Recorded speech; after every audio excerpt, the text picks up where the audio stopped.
All right, welcome in everybody, and this is another episode of 5 Minute History with Nick Senemy, aka Teach. And today we're going to talk about Jesse Owens in the 1936 Olympics.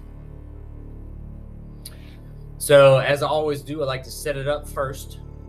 So let's talk about Germany in the 1930s. So that man right there is Adolf Hitler, and on the right you see the Olympic torch ceremony in Berlin at a Nazi rally. And you can see the swastikas in the background, and then members of the party in the foreground, and then one of the Nazi Olympic athletes running the torch to light.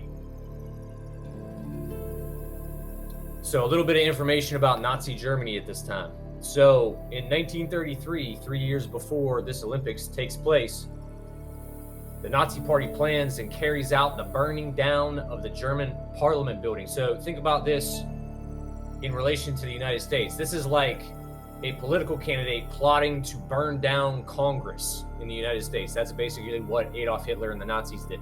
So right after that occurs, Adolf Hitler is named Chancellor of Germany, basically president. Okay? And after that, he proceeds to do a lot of things to consolidate his power so he can control the government, everybody in the country, and then start churning out Nazi propaganda. So 3 years after Hitler is named chancellor, they're going to host the Olympics. Okay, and remember, the main goal here with the Nazis is to host the Olympics so they can showcase their racial superiority. Okay, because remember, the whole premise behind Adolf Hitler's ideology is we are better than everybody else at everything.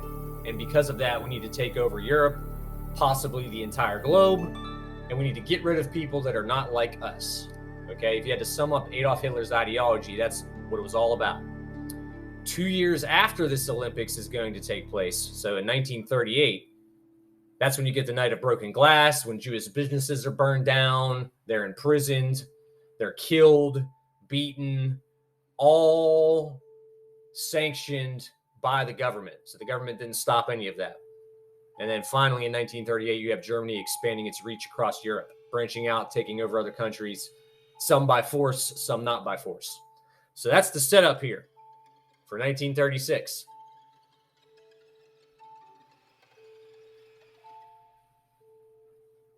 Second segment, bad meaning bad. So I give you something very bad. And there's a lot of bad things to take away from this time period, specifically the Nazi government. But let's talk about one thing in particular. Jewish athletes were barred from competing on the German Olympic team. So if you were Jewish in Germany at this time and you wanted to compete in these games, even if you were one of the best athletes in your division, sport, whatever, you were not allowed to compete just because you were Jewish. This is going to mark the beginning of the persecution of the Jews by the Nazis. So it starts with very subtle things like identifying who's Jewish, seizing businesses, boycotting businesses, refusing to let them participate in certain athletic events, removing their citizenship, and then it's going to deteriorate into something much worse than that, which is going to be the Holocaust.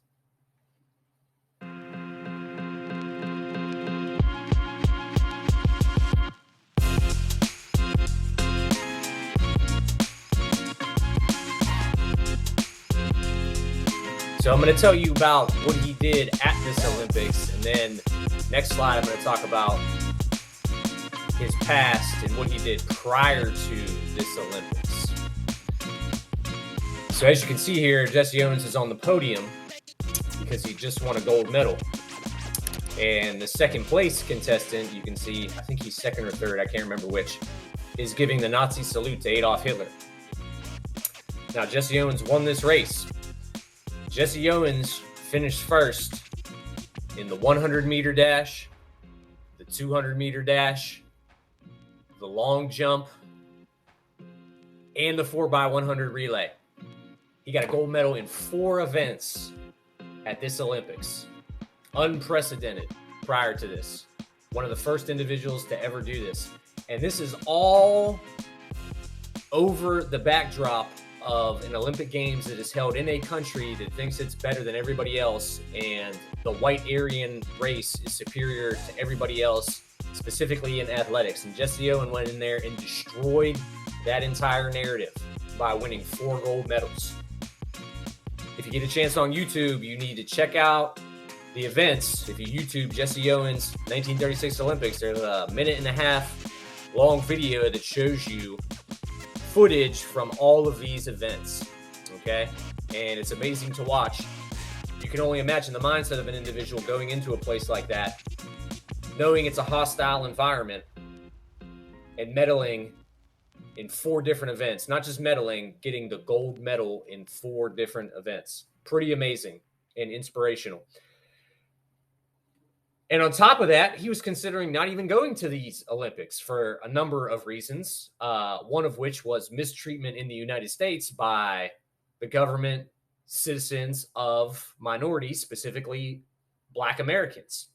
So Jesse Owens is going to go represent a country where he is not treated as equal, which is also a very interesting narrative to arise from this time period, because Nazi Germany was doing something to Jewish people that the United States had been doing to minorities, not on a larger scale, not as severe, but had been oppressing minorities for quite some time. So you could argue that something similar was going on in both countries. And yet Jesse Owens decided to race anyways.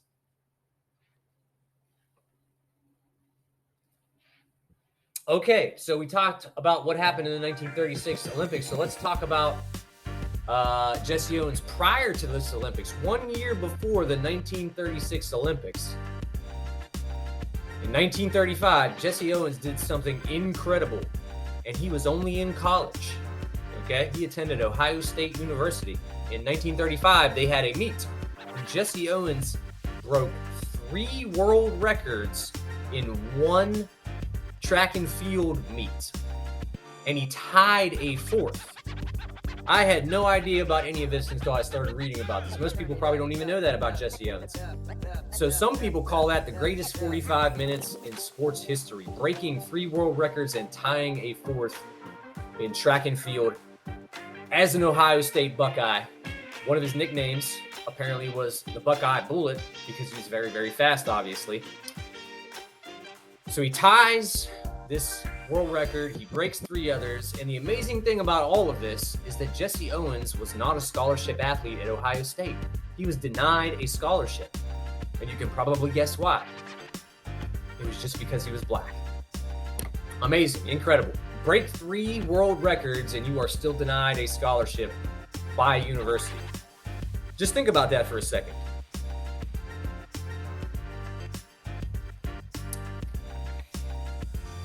If you don't know, now you know. Now, that man on the screen right there is Franklin Roosevelt, one of my favorite presidents to teach about ever for a number of different reasons, but I'm going to paint him in a very bad light right now. Franklin Roosevelt was the president at the time Jesse Owens went to the Olympics and won 4 gold medals. Upon Jesse Owens' return, he was never invited to the White House to meet the president, which is pretty embarrassing considering that man went into Nazi Germany, won 4 gold medals, and was still ostracized by the government he represented. Incredible. Okay? And it says something about the ideology or the mindset behind most Americans at this time. Okay, because government is a reflection of the people that live in the country. Okay, specifically in a democratically elected government like the one we have. So FDR refuses to invite Jesse Owens to the White House. And I'm going to connect this to something later on. So when Nazi Germany initially starts concentration camps, mistreating Jewish people, killing them, seizing businesses, the United States was one of the countries that denied entry to people trying to leave Germany. Remember that. And Franklin Roosevelt was the president of the United States at the time. Like I said, one of my favorite presidents for a number of different reasons, but that doesn't mean he's above reproach and didn't do some pretty awful, terrible things. Denying Jesse Owens a meeting at the White House, refusing to even host him, just briefly. Pretty incredible.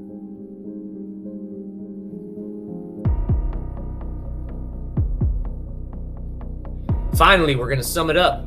So on the slide presentation, I have a map of the United States from 1900 to 1931. This map is showing the number of lynchings by states and counties. Lynchings are when somebody is hung by a tree and killed. You can see the dark places on the map are where most of the lynchings are occurring. So Georgia, South Carolina, Mississippi, Alabama, Louisiana, Texas, parts of Florida, up in Arkansas, Tennessee, and into Kentucky.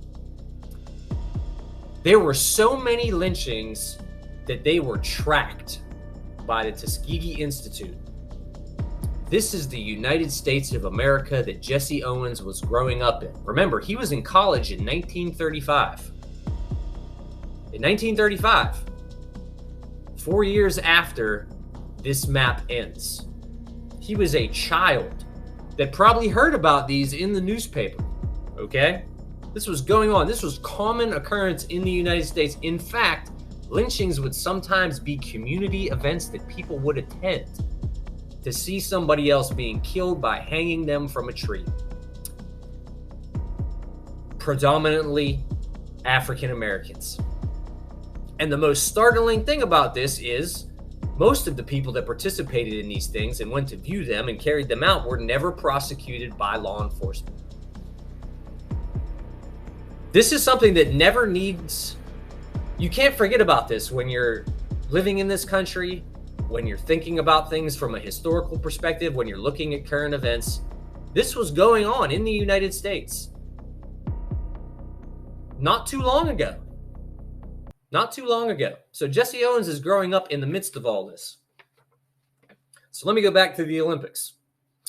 Although Jesse Owens and numerous other Olympic athletes were considering boycotting the 1936 games because of mistreatment at home by their own government and citizens, in addition to the Nazi government's treatment of Jewish citizens, all of these athletes decided to attend.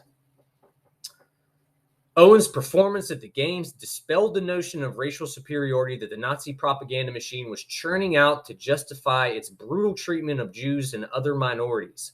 However, it did nothing to stop the march of the Nazis across Europe in the years to come.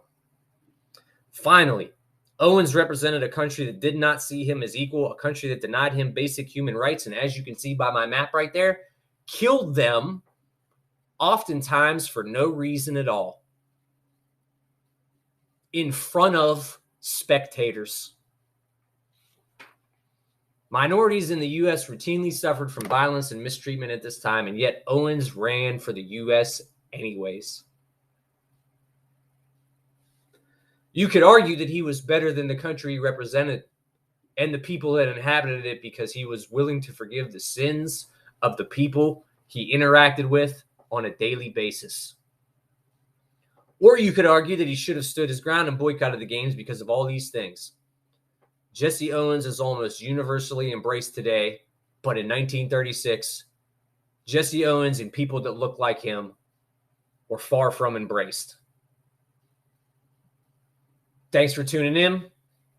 Heavy subject today. Hopefully it inspired you a little bit. Please hit the subscribe button. More content coming your way.